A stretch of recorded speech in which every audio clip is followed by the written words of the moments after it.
शिवाजी महाराज के निधन को लेकर लंबे अरसे से इतिहासकारों में भ्रम की स्थिति रही है। एक वर्ग मानता है कि उन्हें जहर दिया गया, जबकि एक वर्ग कहता है कि उनकी मृत्यु स्वाभाविक थी। शिवाजी महाराज मृत्यु 3 अप्रैल 1680 के दिन उनके रायगढ़ फोर्ट में हो गई थी। उनके निधन को लेकर इतिहासकारों में मतभेद है।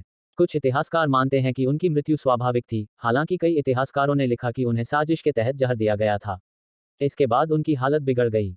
उन्हें खून की पेचिश शुरू हुई, फिर उन्हें बचाया नहीं जा सका।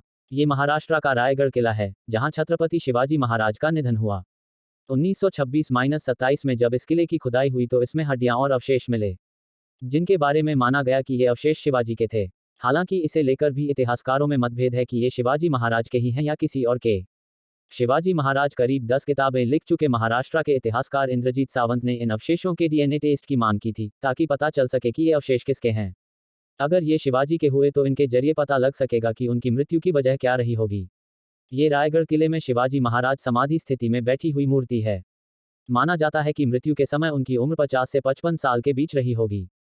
उन्होंने 1674 में उन्होंने राज्याभिषेक कराकर अपना साम्राज्य स्थापित किया। ऐसा कहा जाता है कि शिवाजी महाराज को उनके ही कुछ मंत्रियों ने साजिश करके जहर दिया था। इसमें शिवाजी महाराज की एक पत्नी सोयराबाई की संलिप्तता भी बताई जाती है। वो चाहती थी कि शिवाजी के एक अन्य रानी से पैदा बड़े बेटे संभाजी की जगह उनका बेटा राजाराम गद्दी पर बैठे। हालांकि राजाराम की उम्र उस समय महज 10 साल थी। जिस दिन शिवाजी का निधन हुआ उस दिन हनुमान जयंती थी। किले में जोर शोर से इस जयंती को मनाने की तैयारियां चल रही थीं। शिवाजी की सारी रानियां उसमें व्यस्त थीं। बड़ा बेटा संभाजी वहां से दूर कोल्हापुर में था, यानी उनके पास कोई नहीं था।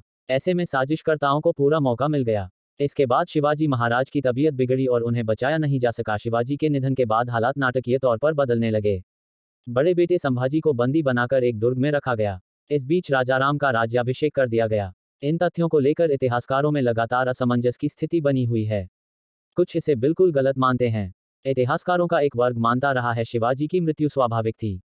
दरअसल निधन से 3 साल पहले से वो बीमार थे। मरने के 3 दिन पहले उनकी हालत ज्यादा बिगड़ गई थी।